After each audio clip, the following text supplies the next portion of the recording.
All right, what is up, y'all? Welcome back to the channel. My name is Brian, and today we're talking Apple Watch Ultra 1 month later. These videos are always interesting because this is just like a piece of tech that nobody needs. This is not like a phone where you kind of need it to function day to day. And it's even a step above like a normal smartwatch, which you barely even need that. So yeah, it's always interesting to review these types of products, but I'm gonna try my best. I've had this basically since it was available. I bought it on launch day, and I got it as soon as you were able to actually get these things delivered. So I've had it for about a month now. And there's a couple things. Design's gonna be first, and in terms of the design of this watch, I actually enjoy it a lot. I've had basically Apple Watches since you could have them, and one thing I like a lot about the Apple Watch Ultra is the flat screen design almost feels like the design that Apple should be going with. I don't necessarily love like the rounded edges of the normal series of Apple Watches. Something about the flat design just feels like better. I want to say more premium, which makes sense because this is an $800 watch. I actually do enjoy the flat screen of the Apple Watch Ultra a little bit better. The size is something that everybody's always worried about, and I'm gonna put my wrist size on the screen right here so you can kind of use that as a basis for the rest of this video. I don't think it looks that bad on my wrist, to be honest. I think it fits very well. It's probably the largest watch that I could possibly pull off. I don't think it could be any bigger. And I think when I compare it to the original Apple Watch that I was wearing, which is like the Series 8, it looks stupid. And that doesn't mean anything bad. It just looks ridiculous next to like a normal sized watch. You realize how large this one actually is on your wrist. So if you have more petite wrists, I'd be a little bit concerned. Maybe go try one on beforehand because it can look pretty weird if you have small wrists. In terms of the rest of the design of this thing, I do wish that they had a black version or like other colors. The normal titanium color is fine, but yeah, I wish there was options for that. I also don't really love like the orange accent on the crown or the action button. I wish we could also customize those a little bit more. I probably would have gone with a different color, but you know, orange is like their Apple Watch Ultra color, so that's fine. The actual case also has flat edges, and I find that interesting because literally the first day that I had this watch, I actually scratched the edge of the case. I actually did that because I was sitting on a bar stool and I took my wrist and I hit the underside of the bar that I was sitting at, and because it was like a stone bar top, yeah, it actually like scratched the edge of the case a little bit. Weirdly enough, that's the only damage I've had on this watch in the last 30 days. There's no other scratches, no other nicks or dings or anything, so it's pretty resilient, I would say. Now, as for the actual band, the design stuff of the band, you can tell that I have a different band on if you saw my original video. I actually bought the watch with the white Ocean band. So I use this one actually every time I go work out. And my overall review of the Ocean band is that it feels the most versatile for everyday use of a watch. The other ones, the Alpine bands, all the other options are not as resilient, I would say, in terms of sweat, damage, scratches. You can't really damage this one. It's like the standard rubber you would expect from other Apple Watch bands, except it obviously has like little ridges.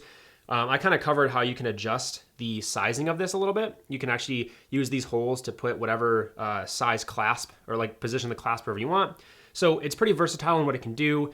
It can go outside and underwater. It can kind of do all those things and pretty much function normally because it just wipes off with like a washcloth or anything if you want to clean it. The one thing I'll say it doesn't function well as is like a nice band, obviously, because it's like rubber. So if you see my videos before, you know that Andar always hooks me up with some nice leather products. They did it for the iPhone 15. So they have their Apple Watch bands that you can actually go pick up on their website right now. And of course, they fit the Apple Watch Ultra. That's what I've been using on mine, but it can fit normal Apple Watch bands as well. And kind of like everything else they make, it's their full grain leather, which means that if you have had like nice leather products before, basically, if they get nicks or damages or wear and tear over time, it's actually gonna make the leather look better. It's gonna wear and tear nicely instead of like frilling or cracking or falling off. It's leather through and through, high quality stuff. So if you wanna pick these up, you can use my link in the description for 15% off. And yeah, just some really high quality stuff from Andar. I've loved working with them in the past, so highly recommend checking one of these out if you want a watch band. The action button is something that I wish I found more useful. Because it is such a premium watch, you know, you want to get all the functionality out of it that you can. And kind of like the action button on my iPhone 15 Pro, I have the same complaints about the action button on the Apple Watch Ultra. And that's, you can't do a lot of stuff with it. For example, I have mine set to start a workout. I have it set to start an open other workout or whatever it is, like the generic workout. And I do that because I go to the gym quite a bit. and it just saves me a couple presses and I'm having to start my own workout every single time.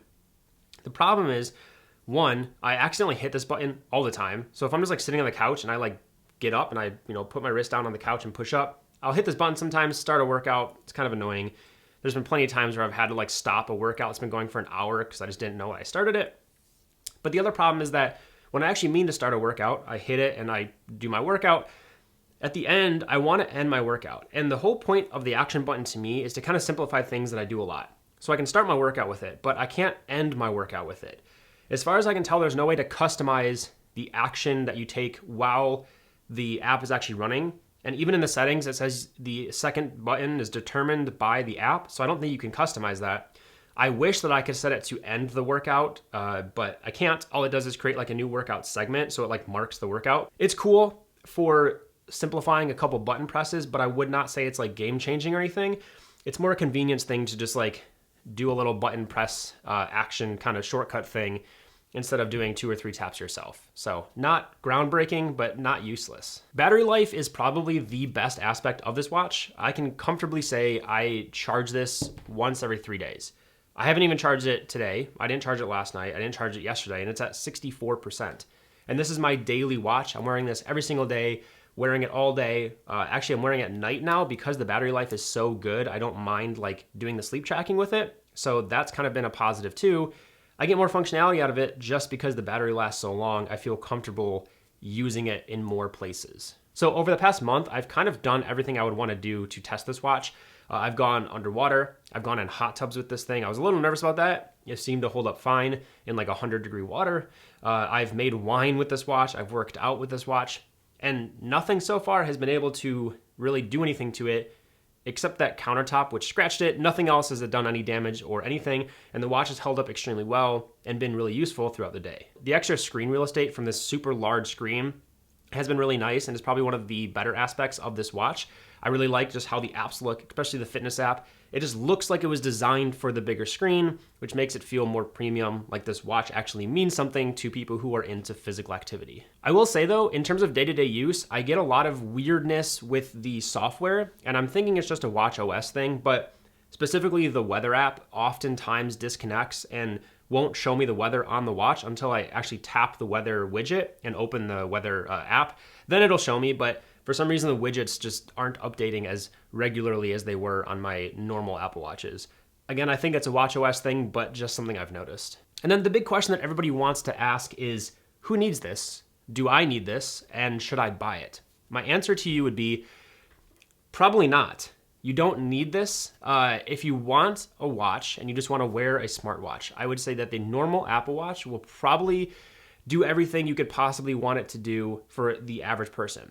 And I say that with an asterisk because the Apple Watch Ultra is not marketed to the average everyday person. It's specifically marketed to like extreme endurance athletes, divers, mountain bikers. Like those kind of people are specifically the target market for this. Kind of, because they also want normal people to buy it because they want to make money, but that's technically their target market.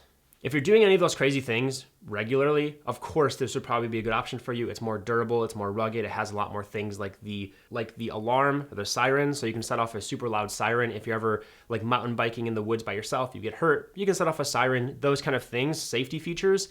So they do have things like that. Also for astronomers, you can turn on the astronomer mode, so it's just all black and red, which apparently is easier on the eyes, so you don't ruin like your night vision when looking at the stars. Those are very extreme, very niche areas of the watch that benefit people. If you want the watch just because it's bigger, it has a flat screen that I think is better, it has a brighter screen, those are really the reasons that the normal person would buy this watch. It's bigger, it's brighter, it's faster, it looks a little bit different and more premium. But of course, if you want a nice, expensive, premium piece of tech, go ahead and get it. I think it's a cool watch. I really, truly do think it is a cool watch. So final thoughts, I do think it is a crazy premium piece of tech that most people don't need. The brighter screen is awesome, the bigger screen is awesome, the ruggedness is awesome, the workout functionality is really cool, I like the screen real estate. Would I get it again?